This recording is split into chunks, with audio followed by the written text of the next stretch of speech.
Haya bwana, hii ni Baraka1 TV, kipindi ni habari na maelezo, na mimi ni ndugu yako Rajabu Akili Kabonga, the one and only town DJP, baba la baba, mzee wa Ngwaso, ambaye niko nakurushia haya matangazo kutoka mashariki mwa Jamhuri ya Kidemokrasia ya Kongo. Niko peke yangu, tuko tarehe 28 mwezi wa 5 2026. Ni saa 9 sasa Afrika Kati, 10 majira Afrika Mashariki. Nitoe shukrani za dhati kwa Mutula FM kutoka Shabunda kuendelea kuwa pamoja na sisi, pamoja na ndugu jamaa na marafiki wote ambao wanatusikiliza matangazo yetu kutoka pande zote 4 za dunia: Australia, Canada, USA, Soneto, pamoja na East Africa, Europe, na wale wote ambao kwa maeneo ya Afrika ya Kusini: Jidi Kizenga, Tembele, King Sele, Kizabe, Ayeba, Mashaka, Ayamba, Dedone, Butoto, Biondo, Kilamba Mawe, mzee wa state ya Maine, da Feza, da Litesha, da Asha, da Arwin, da Ankisi Kandeke Kashosi from Australia, Simwe Baguma Samuel kutoka Czech Republic, Ramake Afrika Kusini, Mohamed Papi Rajabu Afrika Kusini, Asokolo Ayeba, Asani Ramadan, wote hao kunasikiliza Baraka1 TV, na mimi ni ndugu yenu. Kama mnavyojua, matangazo haya unayapata kupitia pia Mwangaza TV. Kikubwa ni kuendelea kushare pamoja na kusubscribe na kulike Baraka1 na Mwangaza TV.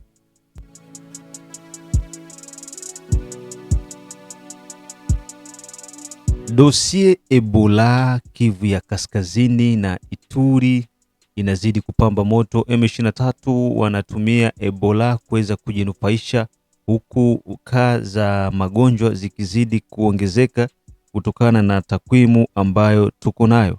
Nitakwenda kukuletea baadhi ya takwimu kulingana na Ebola. Kwa hivyo wananchi wanahitajika kuweza kujikinga sana na ugonjwa wa Ebola, ila serikali ya Jamhuri ya Kidemokrasia ya Kongo imekuwa ikijidhatiti kwa kiwango kikubwa ili kuweza kupambana na ugonjwa huu wa Ebola huko Kivu ya Kaskazini na hata vile vile Ituri.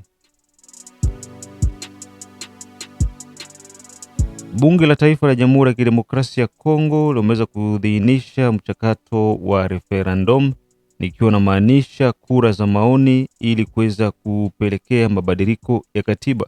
Wabunge wapinzani wamesusia mchakato huo, ila wabunge wa Union Sacrée wameweza kupitisha kwa kishindo, na hivyo mchakato mara moja wa mabadiliko ya katiba unaandaliwa ndani ya bunge.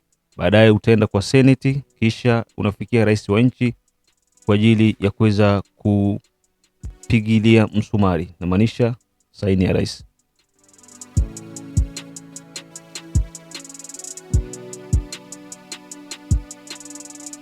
Haya bwana, niko mimi. Ndugu zangu, Ebola ni hatari sana. Ebola inaua, na hivyo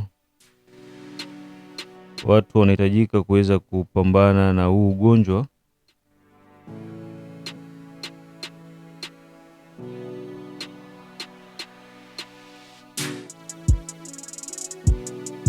Haya bwana, tuanze.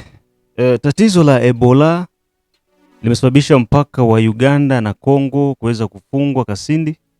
Uganda amefunga mpaka wao na Jamhuri ya Kidemokrasia ya Kongo, huku pia M23 akitumia nafasi hiyo hiyo vile vile kuweza kujinufaisha vis-a-vis na Ebola.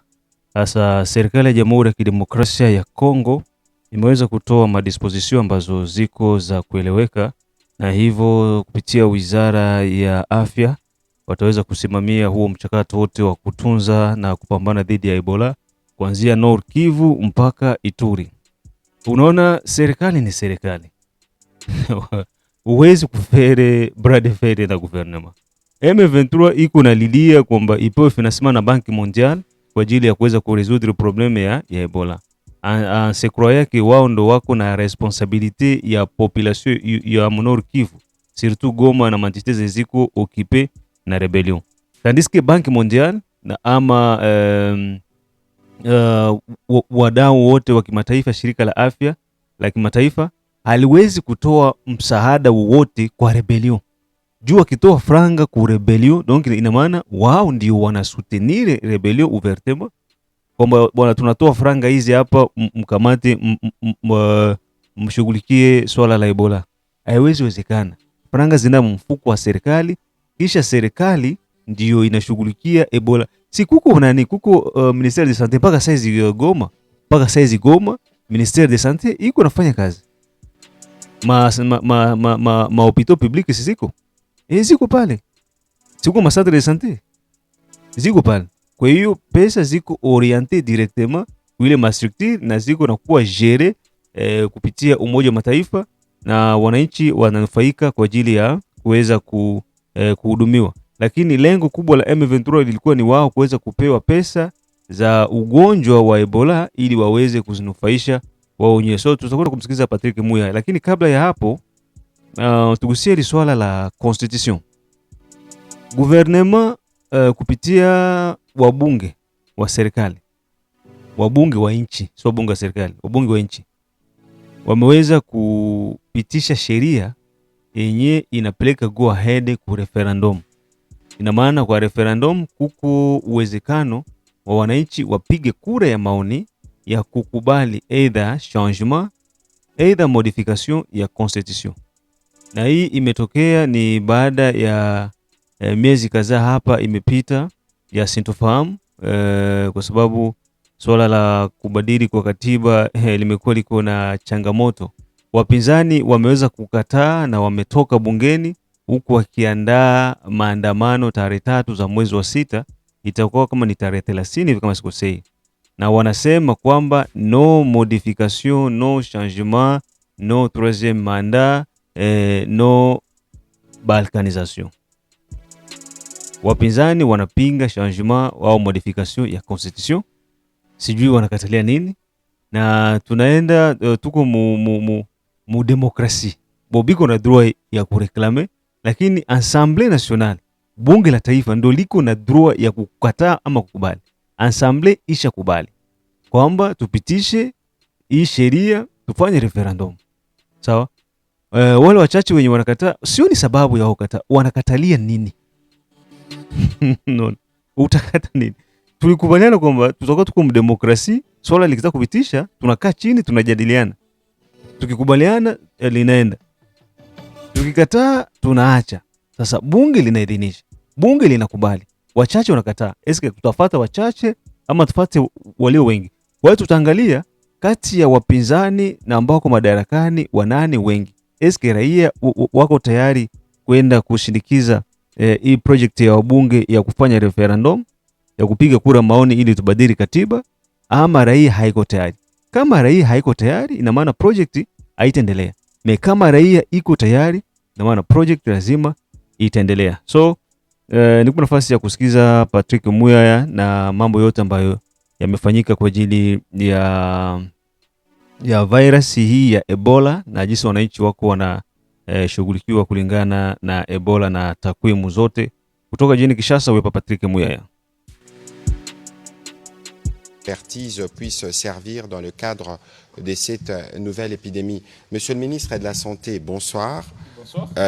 C'est bien de vous avoir encore à nouveau, parce que vous savez mieux que moi que l'information dans le cadre spécifiquement de la gestion de cette épidémie fait partie du traitement et de la prévention. Et donc ce soir, nous voulons faire avec vous non pas seulement le point de la riposte 11 jours après, mais aussi de répondre à des préoccupations qui sont multiples au niveau des médias au sujet de nos moyens, de la riposte, comment elle s'organise sur terrain, et surtout rassurer, parce que plus on entend de chiffres, plus certains ont peur. Et donc vous, en tant que spécialiste du sujet, vous pourrez ce soir nous donner des éléments précis qui nous permettront de bien communiquer sur notre stratégie des ripostes. Mais bien avant, Monsieur le Ministre, peut-être qu'il faut commencer par nous faire le tableau de la situation au 11e jour de l'épidémie, sur les différents cas que vous avez enregistrés. Et puis, plus tard, évidemment, après vos commentaires introductifs, nous pourrons prendre les questions de nos amis de la presse qui sont mobilisés encore ce soir. Monsieur le ministre, vous avez la parole. Merci beaucoup. Merci à tous d'être là pour ce point de briefing. Je voulais d'abord commencer par présenter mes très, très sincères condoléances aux familles qui sont éprouvées, mais ce soir particulièrement aux familles de nos prestataires de soins, médecins, infirmières, hygiénistes, ceux qui sont malheureusement tombés au front. je crois que ce sont nos héros et nous le vivons à chaque épidémie. Mais je pense qu'il est important que la communauté tout entière, la République tout entière, reconnaisse le travail des prestataires de soins, de ceux qui sont en train de protéger la nation. On sait que les militaires protègent la nation, mais les médecins, les infirmières, les prestataires de soins protègent la nation. Je voudrais vraiment commencer par ça, parce que nous avons encore eu, pas plus tard que hier encore, un de nos confrères qui est tombé de cette maladie. Et donc, c'est vraiment avec gravité que je voudrais commencer cette émission. Cependant, c'est notre engagement en tant que médecin, en tant qu'infirmière, d'être au contact des malades, mais c'est notre responsabilité en tant que pouvoir, en tant que décideur, de donner les meilleures conditions de travail et les meilleures conditions de vie. Et je peux vous assurer que le ministère de la Santé travaille sérieusement pour améliorer les conditions de nos médecins et de nos infirmières et de tous nos prestataires de soins. Je voudrais donc commencer en leur rendant hommage aujourd'hui. Merci. Par rapport à la maladie, comme vous le savez, Ebola, c'est une maladie grave, étant donné surtout le taux de mortalité que cette maladie peut entraîner. Nous sommes avec Bundibugyo un peu moins létal que Zaïre, et c'est un avantage, mais cet avantage-là doit être contenu en maîtrisant le nombre de cas, parce que même si le taux de létalité est inférieur à la moyenne des autres taux de létalité, notamment de la souche Zaïre, le nombre de personnes peut faire que le nombre de décès aussi est élevé. Donc je voudrais vraiment rappeler cela. Alors l'épidémie, en 11 jours après la déclaration, mais probablement peut-être un peu plus quand on prend le temps de contamination, enfin le temps de latence entre le moment où on est contaminé et le moment où la maladie arrive, donc qui est de 21 jours au maximum. Donc on ne sait pas pour chacun combien de temps ça prend.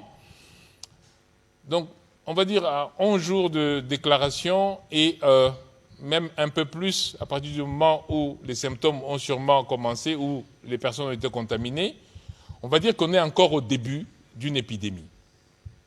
Parce qu'une épidémie, on sait quand ça commence, on sait que ça évolue dans une espèce de courbe comme ça où le nombre de cas monte, atteint un pic, et puis ce pic-là se maintient, ce qu'on appelle un plateau, et puis ensuite on voit une recrudescence. C'est ce que nous avons vu avec toutes les épidémies. Et donc nous sommes encore dans une phase de croissance du nombre de cas, que ce soit le nombre de malades ou le nombre de décès. Mais notre riposte fera que ce temps-là est plus ou moins long. Donc l'efficacité de notre riposte, c'est ça qui va faire que le temps est plus ou moins long. Alors, au total, aujourd'hui, encore une fois, les chiffres que je vais vous donner, ce ne sont pas des chiffres définitifs. Vous savez qu'on met à jour les chiffres tous les jours. Et c'est souvent en fin de journée qu'on finit par dire « Ok, pour cette journée, on a eu autant ». Donc souvent, ce que je fais, c'est que je vous donne les chiffres de la veille parce que les chiffres du jour n'ont pas encore été tous consolidés. Nous sommes autour des cas symptomatiques. Encore, avant cela, je donne encore un deuxième élément que je rappelle tout le temps. Les informations que nous vous donnons quand on dit les cas probables, ça veut dire que ce sont des cas qui présentent des symptômes qui pourraient être Ebola.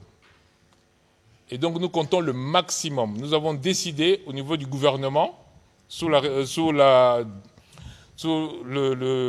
décision du chef de l'État, d'être le plus transparent possible pour qu'on ne dise pas vous avez caché tel chiffre. Donc les chiffres que nous vous donnons sont les chiffres de tous les malades suspects qui présentent des symptômes que nous pourrons dire que ce sont des symptômes d'Ebola.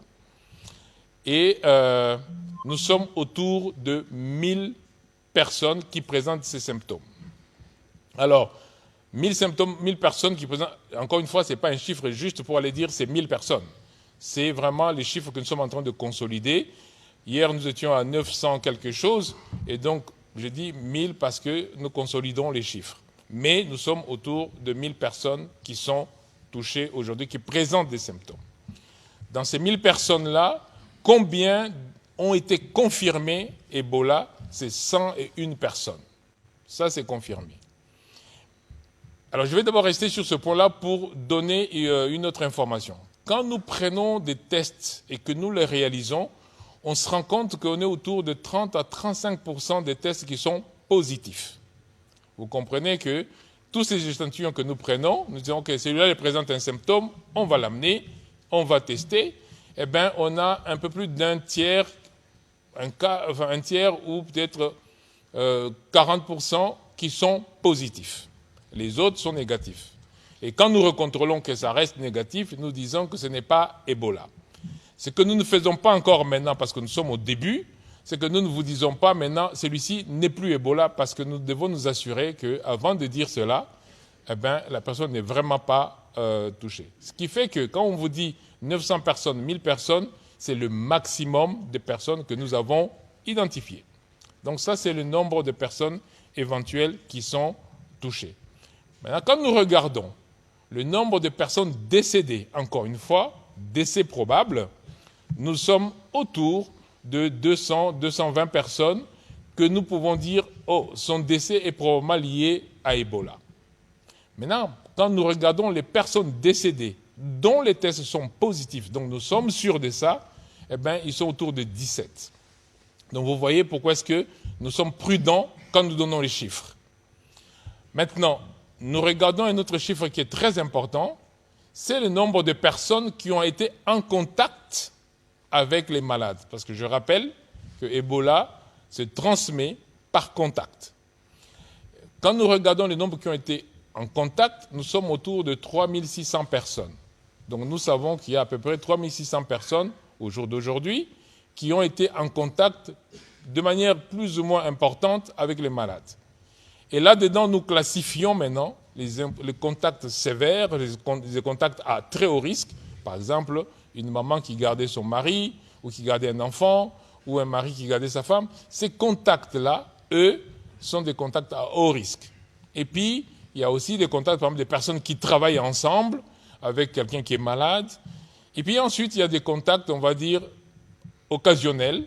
Et donc, nous devons classifier tout ça pour dire combien de contacts nous devons suivre pour voir s'ils développent des symptômes. Et donc, au total, nous sommes autour de 3600 personnes, contacts, que nous surveillons. Donc ça, c'est le tableau aujourd'hui. Monsieur le ministre, excusez-moi, vous allez continuer, mais la pédagogie, elle est très importante. Vous parlez des cas contacts, vous parlez des cas suspects, vous parlez des personnes en traitement, des cas en traitement, et vous parlez des personnes décédées. Donc, les cas contacts, peut-être qu'il faut spécifier, des personnes qui ont été en contact d'une manière ou d'une autre avec une personne. Qui ne sont pas malades. Qui ne sont pas malades. Qui ne présentent aucun signe. Et ces cas contacts, on arrive à les répertorier parce que justement, nous suivons au cas par cas. Oui. Lorsqu'on rencontre, par exemple, Madame X, Madame X peut vous dire, je vis dans une famille de 6 ou 7 personnes, et on fait comme une forme de traçabilité qui permet aujourd'hui d'arriver à ces nombres-là. Pardon de l'instruction, mais la pédagogie est nécessaire pour que les uns et les autres comprennent la stratification de différents. Très bien. Et donc, rapidement, donc, les cas contacts n'ont pas de symptômes. Donc, quand je dis 3600 personnes, on dit, oh, eux, il faut qu'on ait l'œil ouvert parce qu'ils n'ont pas de symptômes, mais à un moment ou un autre, d'une manière ou d'une autre, ils ont été en contact avec un malade. Nous sommes autour de 3600 personnes. Il y a un autre chiffre que je ne vous ai pas donné, c'est combien de personnes sont aujourd'hui isolées parce qu'ils ont des symptômes ou carrément traitées parce qu'ils sont malades. Nous sommes autour de 230 personnes qui sont traitées aujourd'hui dans les centres de soins. Donc ça, ce sont les chiffres par rapport aux personnes touchées ou aux personnes contacts ou aux personnes que nous pouvons soupçonner mais aussi au décès. Il y a un autre chiffre très important, et celui-là j'aimerais aussi le répéter, c'est combien de provinces sont touchées. Il y a 3 provinces qui sont touchées, quasiment depuis le début jusqu'à aujourd'hui. C'est l'Ituri, c'est le Nord Kivu et c'est le Sud Kivu. Je rappelle ici, devant tout le monde, qu'il n'y a pas de cas en dehors de ces 3 provinces. Est-ce que nous recevons des alertes d'autres provinces? Oui, parce que maintenant il y a beaucoup d'inquiétudes. Nous recevons beaucoup d'alertes. Les gens qui nous disent « Oh, on a vu quelqu'un qui présente tel symptôme » et même des médecins qui nous disent « J'ai eu un tel cas » et nous les contrôlons.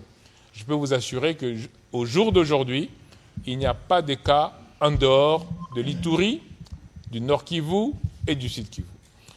Donc ce sont les 3 provinces les plus touchées. Un autre chiffre important pour nous, ce sont les zones de santé qui sont touchées. Au total, pour l'Ituri, nous avons 7 zones de santé. Je vous rappelle que l'Ituri a 36 zones de santé. Donc nous avons 7 zones de santé qui sont touchées dans l'Ituri. Nous avons 3 zones de santé qui sont touchées dans le Nord Kivu et nous avons une zone de santé touchée dans le Sud Kivu. Voilà à peu près, en termes de chiffres, en termes de tableau d'aujourd'hui, où on en est avec Ebola à ce jour. Monsieur le ministre, avant qu'on ne prenne les questions de journalistes, est-ce que vous pouvez dire ce que nous faisons en dehors de ces screenings, de ces suivis que nous faisons sur les cas, sur terrain aujourd'hui, à Bunia, dans les zones qui sont affectées, qu'est-ce qu'il y a? Alors, je rappelle d'abord que, contrairement à Ebola Zaïre, nous n'avons pas de vaccin. Donc, nous ne vaccinons pas non plus.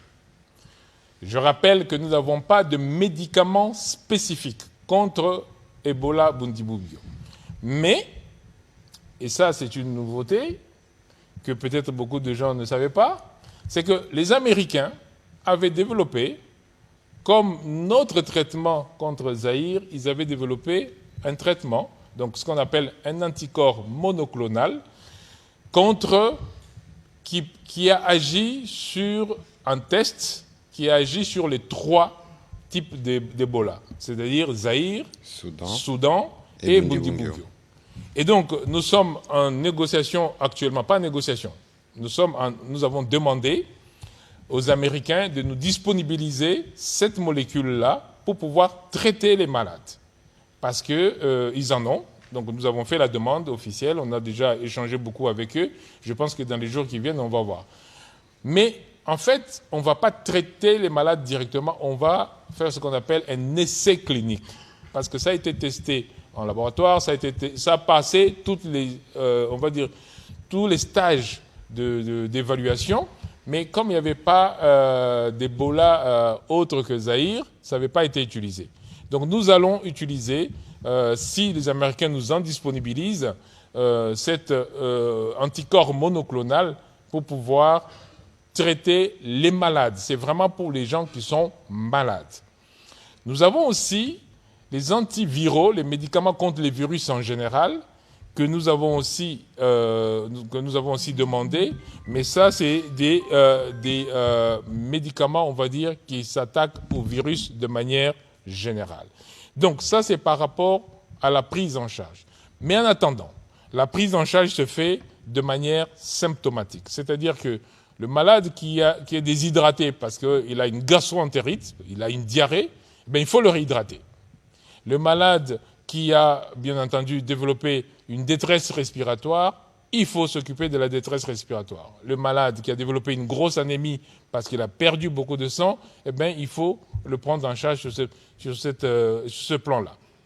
Cela veut dire qu'il y a des traitements, mais ce n'est pas un traitement spécifique contre le virus. Et c'est ce traitement-là que nous déployons. Donc, nous avons ce qu'on appelle le pilier de la prise en charge dans ce que nous faisons. Nous avons aussi le pilier de ce qu'on appelle la CREC, c'est-à-dire la communication de risque et l'engagement communautaire. Comme je vous parle là, nos agents sont sur terrain, ont rencontré des chefs coutumiers, ont rencontré des évêques, ont rencontré des élèves, ont rencontré des ONG pour mobiliser les communautés parce que le message de protection, c'est-à-dire éviter le contact, est très important et c'est le meilleur moyen de se protéger. Et aussi, le message pour éviter les enterrements qui ne sont pas sécurisés. Et c'est très important les enterrements sécurisés parce que le décédé, le mort, produit encore la contamination parce qu'il a des sécrétions sur son corps. Et ce sont ces sécrétions, quand on les touche, on attrape le virus. Donc, le pilier de la communication est très important. Le troisième pilier, bien sûr, c'est tout ce qui est recherche des cas contacts. Parce que vous comprenez que quand on retrouve le cas très rapidement, on le diagnostique en faisant le test, et le test, le laboratoire, c'est un autre pilier. Et quand on l'a diagnostiqué, on doit l'isoler. On doit vraiment, vraiment l'isoler pour éviter le contact avec les autres. Vous savez que c'est en isolant, notamment en refusant de remettre le corps d'un décédé à des jeunes qui étaient venus demander, ce qui a créé un problème au niveau de Rwampara et de Mongwalu aussi. Les jeunes s'étaient fâchés parce qu'ils pensaient qu'ils avaient le droit de prendre leur corps et d'aller enterrer, mais c'était vraiment une grosse prise de risque que nous avons refusée. Donc, toute la riposte que nous sommes en train de déployer, eh ben, elle est déjà en train de se mettre en place très, très rapidement. Vous vous rappelez que le dimanche 17, moi, je suis descendu sur place avec plus de 5 tonnes d'équipement. Le lendemain, l'UNICEF a ramené. Jeudi, on reçoit encore 100 tonnes d'équipement. Donc, nous sommes vraiment en train de déployer la riposte à grande échelle, à tous ces niveaux-là. Nous avons besoin de tester au maximum. Donc, nous disponibilisons les intrants et aujourd'hui, on a eu 2000 tests qui devaient encore partir et demain, il y en a encore 4000 autres qui vont partir. Donc, nous sommes vraiment en train de déployer la riposte au niveau de toute cette zone-là. C'est ce que nous sommes en train de faire. Voilà, merci beaucoup, Monsieur le Ministre. Donc, la riposte, elle est multisectorielle. Elle porte à la fois sur le suivi des cas, elle porte aussi sur la sensibilisation communautaire, telle que vous avez vu les images, mais le fait que nous vous parlons ce soir fait aussi partie de la riposte, donc vous êtes aussi une composante essentielle dans la lutte contre cette épidémie. On va commencer la série des questions avec Monsieur John Kanyunyu, qui sera suivi de Monsieur Thomas Ribaud.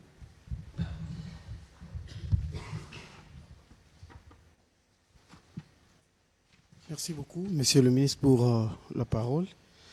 Ma question s'adresse encore au ministre de la Santé. Je ne sais pas si mon micro donne. Monsieur le ministre, il se pose toujours le problème du matériel de protection pour les personnels soignants. Vous nous parlez des tonnes de matériel envoyé sur place à Bunia, mais sur le terrain, il y a certaines structures de santé qui n'en ont pas.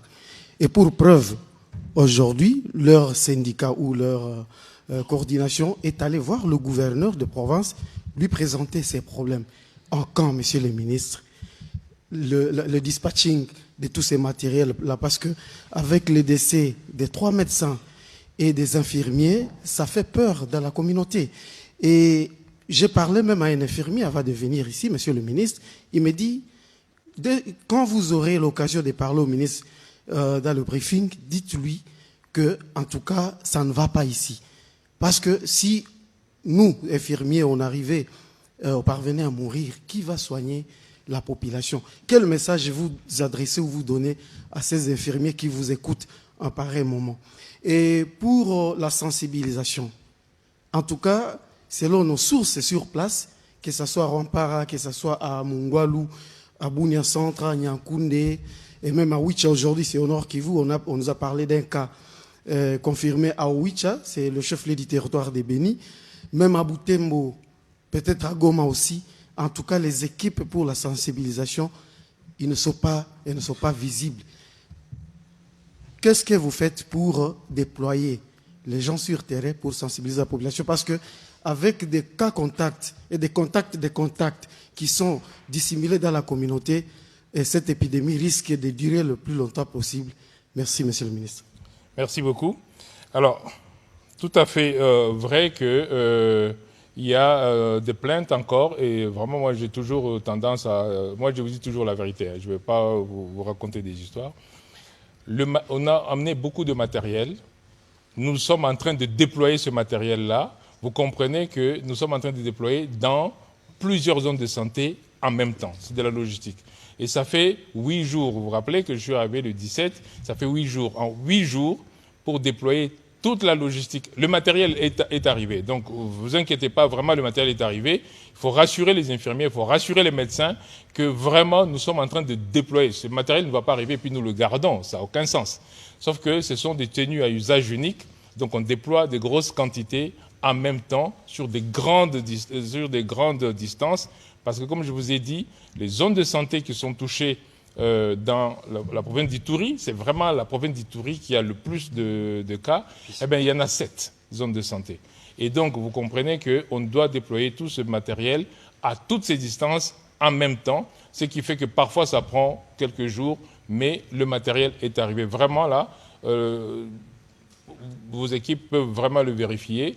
Les quantités de matériel que nous avons envoyées, je pense que tout le monde sera protégé.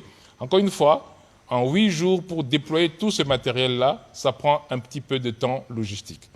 Alors, par rapport à la sensibilisation, notre responsable du CREC, de la communication de risque, est sur place. J'étais avec lui à Kampala. De Kampala, il est rentré directement, il est sur place. Ils ont, comme je vous ai dit là, vous pouvez le vérifier, on a vu des évêques, mais on n'est pas encore arrivé partout. C'est pour cela que d'autres types de médias, c'est-à-dire les radios communautaires, c'est-à-dire les médias comme celui-ci, sont nécessaires. Et bien entendu, oui, il faut que tout le monde en parle.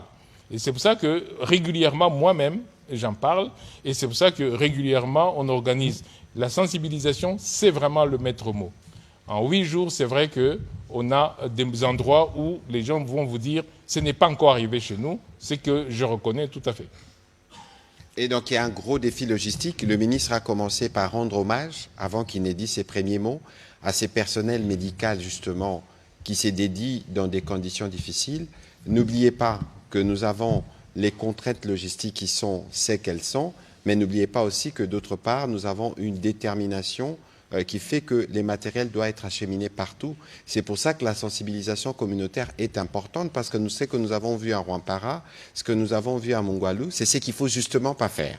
C'était une destruction des centres de traitement qui ont déjà été mis en place. Et donc, de ce point de vue, nous sommes notamment en discussion avec les élus des l'Ituri, mais nous l'étendrons d'ailleurs à la discussion avec les élus d'autres provinces, pour que dans la sensibilisation communautaire, que tout le monde se mette en mouvement. Ici, il faut rassurer les uns les autres.